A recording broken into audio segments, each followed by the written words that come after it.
My dear student, question 10 of exercise 12.3. Area of an equilateral triangle ABC is 17,320.5. ये जो triangle दिया है ABC, इसका एरिया दिया है. With each vertex of the triangle as center, a circle is drawn with radius equal to half of the length of the side of the triangle. ये जो triangle की साइड है इसका आधा रेडियस मानते हुए, यानी यहां से लेके यहां तक ये आधा हो गया, ये सर्किल बनाए हैं इसके तीनों तरफ. Find area of the shaded reason. इसमें जो शेडेड रीजन यानी ये जो एरिया है नीले रंग का, इसका आपको एरिया ज्ञात करना है. This is the question. Pi को 3.14 मानना है और √3 की वैल्यू 1.73205. देखिए इस क्वेश्चन का सॉल्यूशन जो है, पूरा हल हमने आपको यहाँ पर दे रखा है. आपको यहाँ से लेकर के यहाँ तक जब पढ़ लेंगे तो समझ जाएंगे कि how to arrive at the answer. आपको उत्तर कैसे लाना है इसको पढ़ लीजिए. अगर आप अंग्रेजी मीडियम के विद्यार्थी हैं तो ये ठीक है, अगर आप हिंदी मीडियम के विद्यार्थी हैं तो आप इसको पढ़ सकते हैं. क्लियर? आपको समझ में आ जाएगा. फिर भी अगर आपको समझ में नहीं आ रहा है, कुछ डाउट है, तो आप अपना वीडियो देखते रहिए, हम आपको पूरा डिटेल्ड सॉल्यूशन बताते हैं. देखिए आपको यहाँ पहुँचने के लिए क्या करना पड़ेगा. पहले इस ट्राइंगल का एरिया निकाल लीजिए. उसके बाद में ये जो 3 सेक्टर दिए गए हैं इसका एरिया निकाल लीजिए.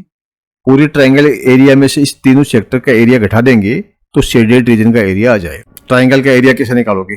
आपको दिया हुआ क्या है, इस ट्राइंगल का एरिया दिया हुआ है, निकालना ही नहीं है. दिया हुआ है 17,325 centimetre square is the area of the triangle. आपको अब क्या निकालना है?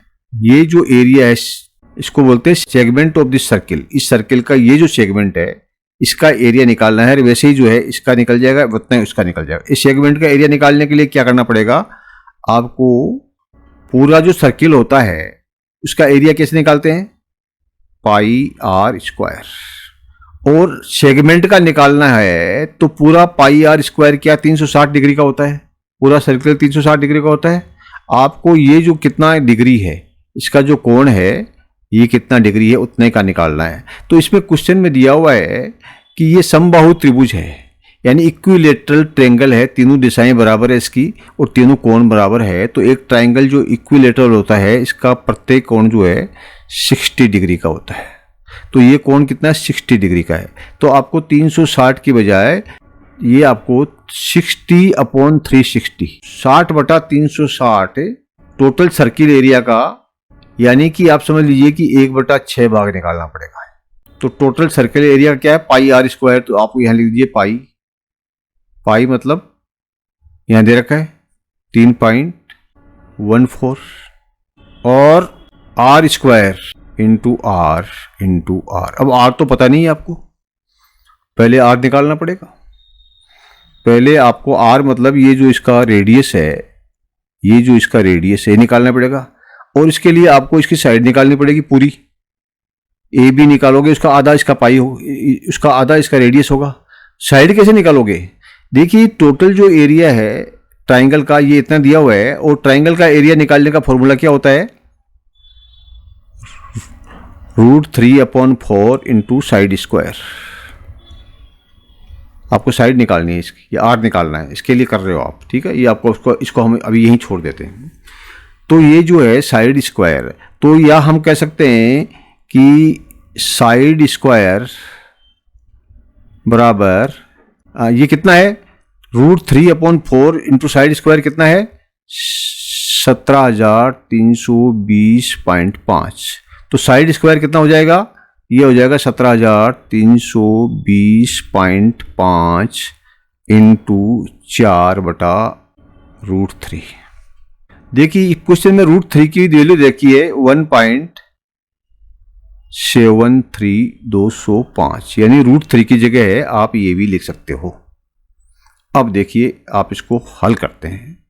यहां पर पॉइंट है और यहां पॉइंट है. तो इस पॉइंट को हटाने के लिए आप इसके नीचे 10 लगा दीजिए, ये पॉइंट हट गया. ठीक है. और इस पॉइंट को हटाने के लिए 1 2 3 4 5, तो आप यहां पर क्या कीजिए कि ये 1 लिख के और 5 0 लगा दीजिए. अब आपका ये पॉइंट बैठ गया.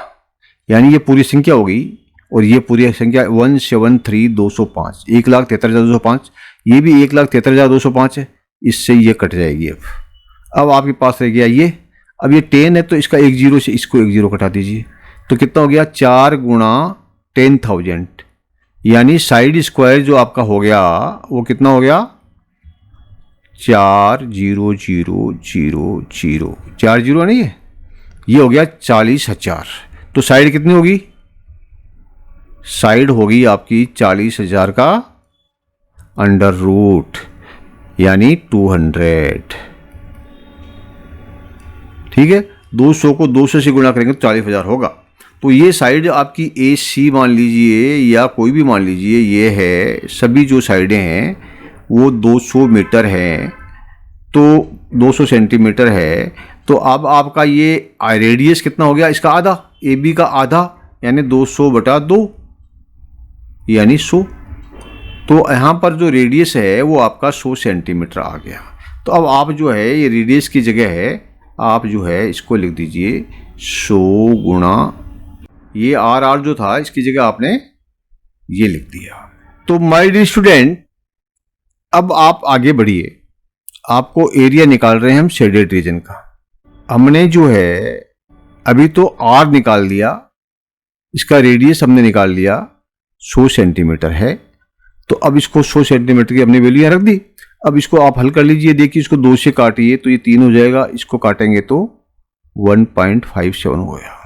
अब आप इसको गुणा कर दीजिए, 1.57 को 100 से मल्टीप्लाई किया तो कितना हो गया 157, पॉइंट हट जाएगा ना, 2 जीरो है, और 157 को फिर 100 से गुणा किया तो ये हो जाएगा आपका 15,700 और नीचे में आपका हो जाएगा 3 सेंटीमीटर स्क्वायर। ये क्या हो गया, ये हो गया एरिया ऑफ दिस सेगमेंट। ठीक है, ये जो सेगमेंट आपका है इस सर्किल का, ये जो एरिया है 60 डिग्री वाला, इसका एरिया हो गया। और इसे सेगमेंट हमारे पास में कितने हैं, 3 हैं। ठीक है, 1 2 3, तो इसको 3 से गुणा कर दो तो 3 से 3 कट जाएगा, कितना बच गया 15,700 सेंटीमीटर स्क्वायर। ये क्या रह गया आपका, तीनों सेगमेंट का एरिया हो गया 1 2 3। और पूरे ट्राइंगल का एरिया कितना था 17,320 माइनस 5 सेंटीमीटर, ये दे रखा है। इसमें से पूरे ट्राइंगल में से इन 3 सेगमेंट्स का एरिया कितना हो गया 15,700। इसको इसमें से घटा देंगे, लेस कर देंगे तो कितना हुआ 50,261, 1620.5 सेंटीमीटर स्क्वायर। ये क्या रह गया, ये रह गया ये शेडेड रीजन का एरिया, ये जो लाल वाला है, ठीक है, ये वाला ये रह गया। पूरे में से ये तीनों सेगमेंट्स का निकाल दिया तो जो बच गया वो शेडेड रीजन हो गया। पूछा क्या है, छायांकित भाग का क्षेत्रफल ज्ञात कीजिए, find area of the shaded region. तो ये हो गया area of the shaded region. Clear, answer आ गया, समझ में आ गया होगा, आशा है आपको समझ में आ गया होगा। फिर भी अगर आपको कोई डाउट है तो हम आपको दोबारा से दे रहे हैं पढ़ने के लिए, आप इसको यहाँ से लेकर के और यहाँ तक पढ़ लीजिए, आपको ये पूरा समझ में आ जाएगा। किसी प्रकार का डाउट अब नहीं रहना चाहिए। हिंदी के विद्यार्थी हैं उनके लिए भी हमने सुविधा दे रखी है कि वो भी इससे लेकर के पढ़ लें। कैसे लिखना है परीक्षा में, आपको परीक्षा में लिखना आना चाहिए, खाली समझने से बात नहीं चलेगी। You have to write in the examination, वो भी जरूरी है। तो आपको ऐसे लिखना है और इस तरह से डायग्राम बनाना है। Clear? Thank you, my dear student. Please like and subscribe